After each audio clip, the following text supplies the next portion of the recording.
Hi everyone, I am Chef Niyati and I'm here to speak about the future of Indian cuisine through ingredients and storytelling. Now, I think a lifetime isn't enough to speak about this because it's just too vast, but we'll try and sum it up systematically in the next 15 minutes. So what makes a dish unforgettable? Let's talk about that first with an easy flowchart because this is the only way I could actually explain this. Let's talk about the technical, practical aspects. It's the technique on the left-hand side. We have the plating, we have the flavors, we have ingredient combinations and the texture. All of this come with a certain level of professional expertise that chefs already have, and when you train through the years you really delve deeper into it, and I think anyone can do it. There are books available, there's so much information available, we have this database readily available to us in our homes, and Indians are so prolifically advanced when it comes to cuisine that many people around the world cannot understand us. So when you come to a restaurant, you see that, oh, the food is nice, but there is hardcore technique put behind it. When you see it looks amazing, it looks Instagrammable, that's because we've worked on the plating, on the coloring components, on what kind of plates and what should be the material for the plate that we have to use. Back in one of my restaurants, which is a fine dine, we will use stone, sand, we would also use a lot of different kinds of woods, and we would use ceramics. And we've dwelled so deeply into it that we've actually even decided the glaze and the colors for those ceramics because we wanted the color of the food to be top and we needed it to come out. And the next is the ingredient combination, which is by far one of the most important things. Me being an R&D chef myself, I have realized something, that you will fail 99 times and you will succeed once. What people usually eat in fine dining restaurants or restaurants that are led heavily by R&D is actually that one attempt.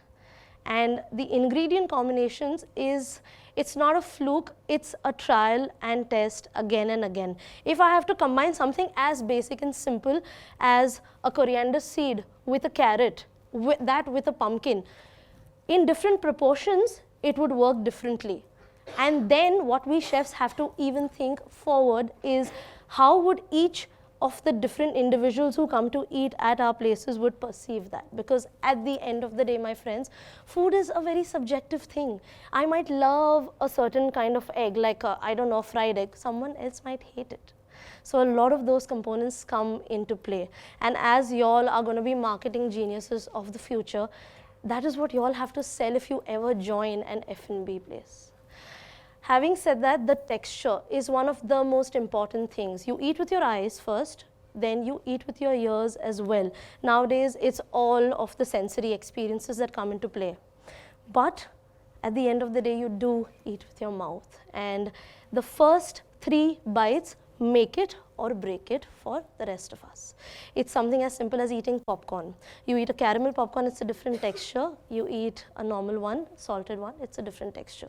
Because those components and those chemicals in the popcorn, which are naturally present, are playing on your taste buds. Next one. This is the most important. Because we are talking about storytelling, I obviously had to add this. It's the emotion that goes coincidentally parallel with the flavors. You cannot just create flavor combinations all the time. There needs to be a space in your mind on the plate wherein a guest has a sense of familiarity, or I have had this before but now I can't put a finger on it, or what does this remind me of? Many a times I've seen a lot of my guests wonder this, and that wonderment is why we get paid. We're not just getting paid to cook food, we are getting paid to make people feel things through the food. So it's a channel. When you actually break emotion down, it's stories, nostalgia, connection, and memory. These are the 4 different components we play behind. I will actually justify that with pictures. It's going to come further and we will go back to the nostalgic factor which I spoke about earlier. This is the power of ingredients. All of that I spoke about is practically impossible if it doesn't come truly with the knowledge of any kind and all kinds of ingredients. We have to first of all believe that a tomato is no less than a caviar. Caviar is technically very expensive, but it cannot do the job that a tomato can do. At the same time, a tomato can't be an orange. And an orange cannot never ever be an apple. And once you start understanding that, you delve much deeper into the beautiful world of ingredients. Let's talk about the 100-kilometer journey. I'll be talking about India right now. Every 100 kilometers, many dialects change, the way you wear something changes, the terroir also changes, the produce that you get there also changes. But so do the ingredients. And that's the wonderful part of this wonderful country, because there is hardly any other country wherein it changes so fast and so soon. And that's why it's the best R&D platform for any chef around the world. Many people consider Japan as to be the mecca of food, but it is only a matter of time when, due to the 100-kilometer journey, India will soon be in that place.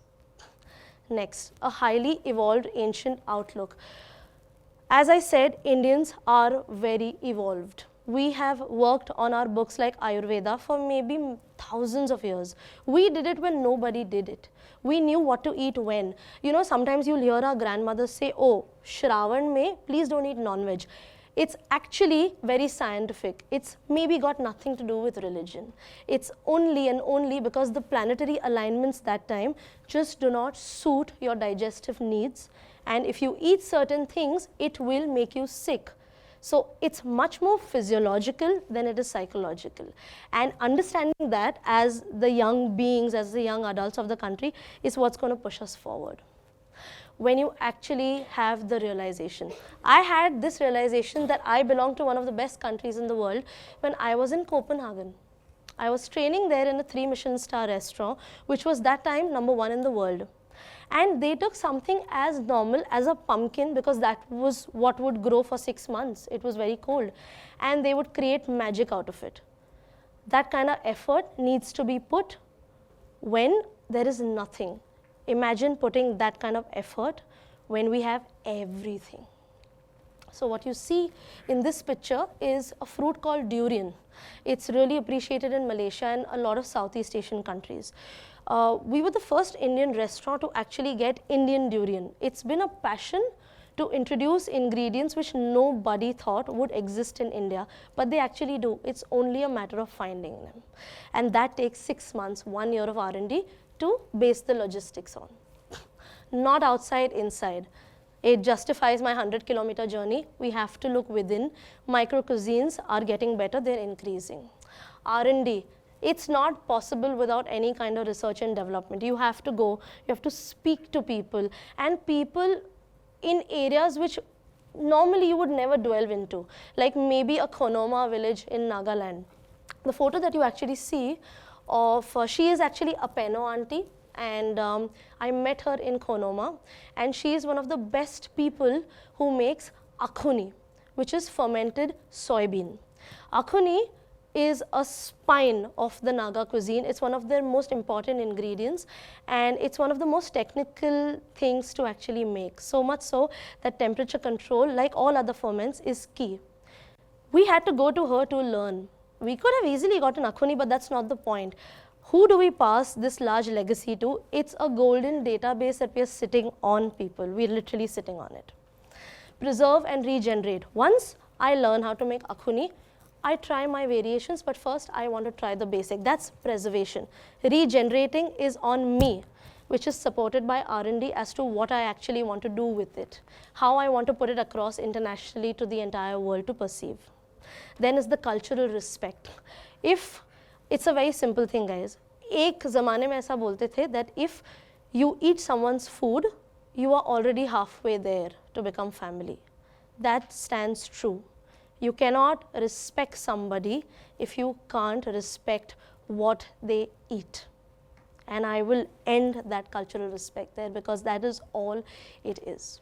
The power of ingredients. When you actually see this, we can go back to the power of ingredients, which was, those are actually silkworms, or they're also known as coconut worms. And they taste like scrambled eggs. If any of y'all would like to try, you guys should go to the Northeast, because it's their way of sustenance. It's their way they live life. They're foragers, they hunt. So what they find is what they eat, and now it's become a part of their cuisine.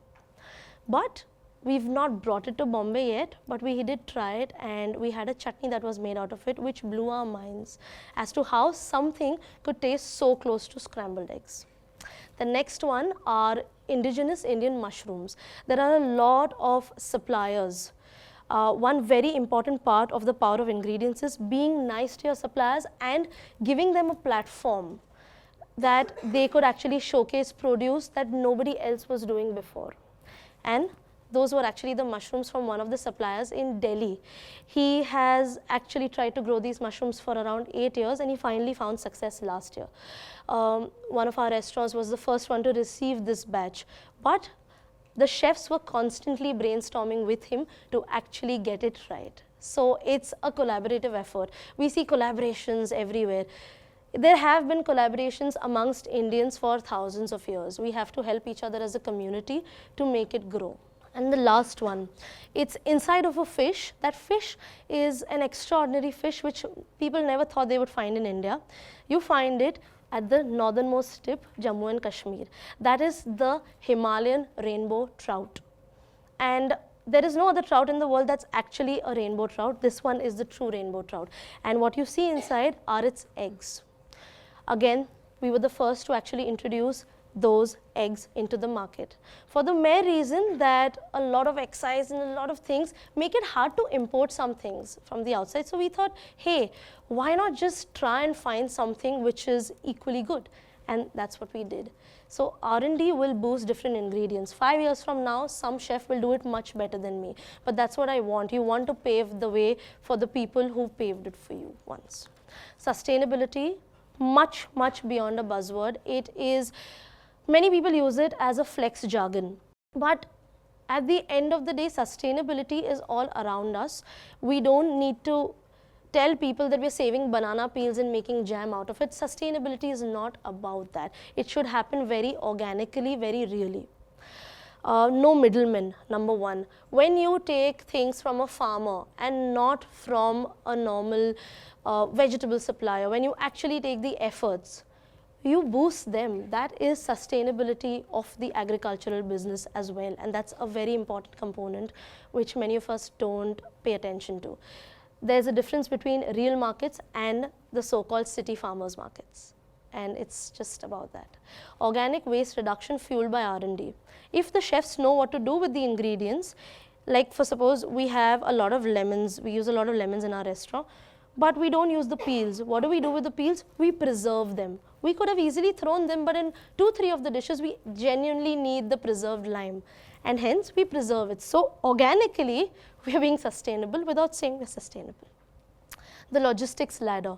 Once you help suppliers who might not be very academically advanced or might not know what a thermocol box is or how do I get something so small, something so marvelous as a produce out of my tiny fishing village, that's where we come in. That's where all of us come in. That you help them, you make them understand that this is how you're actually going to get it to the big cities. So the logistical ladder in this country right now, I would say, is slightly weak. It is onto us, and I see it going forward very strongly in the next 5 years because so many different chefs and people are very passionate about getting something from micro cuisine regions like a badam from here or sea urchins from a tiny fishing village in Kerala or something else. So that's how it would work and pan out is my prediction. Exploration, the same things that supports. You need to talk to people, you need to go around to see what they're eating. You might always, and usually it happens, you stumble across something new. The local challenge. With the local challenge, I just feel like personally we haven't yet wrapped our heads around the fact that, you know, we need to really look inwards, and the westernization comes much later. First, find out what you have present seasonally. Once you do that, sustainability just falls into place. What you see in the picture is actually honey honeybee larva. So it's basically tiny honeybees, which tiny honeybee eggs actually, which are in the honeycomb. They are also sold as a delicacy in Manipur. These are some pictures. This was actually based on a Naga dish. This is our version of it to make it appeal to more international clients or clients of the city, because I genuinely wanted them to try some ferments. But if I would give it in the original format, they would have their reservations towards it. So that's where I come in.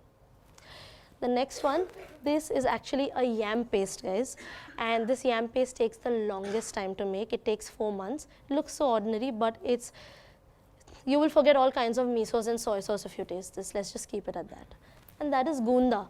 If there are Gujaratis sitting here with their grandmothers, you should go home and ask them what gunda is, or high chances you've already eaten it. Storytelling on a plate. The most important component, we have the Indian magical subcontinent. We play on a lot of pop cultural references. It's your story, my story, our story, then the good crazy. Sometimes doing weird things helps. One example I'll give. This, do all of you relate to this? Okay, everyone's had the Chusky or the Pepsi Cola. Well, this was one of our palate cleansers that would come in a 20-course meal. So people had to come in, we would give them a 50 paisa coin. They would have to give it to the chefs and we would give this to them. That is storytelling in short. You play on emotions, you play on memories, you play and bring back the time that everyone reminisces of, and that matters. These are some other things that we do. Tinkle comics. Because I used to read Tinkle comics while eating cheese toast, so that was called cheese toast. This one is interesting. It was made on the 50th anniversary of the Rajdhani Express. You know that iconic tomato soup you get? This is the iconic tomato soup with the tomato bread. But people get emotional and they get a Rajdhani Express postcard, so it matters the world to them. These are just some more pictures. You can marinate in it. Thank you so much. This was a pleasure.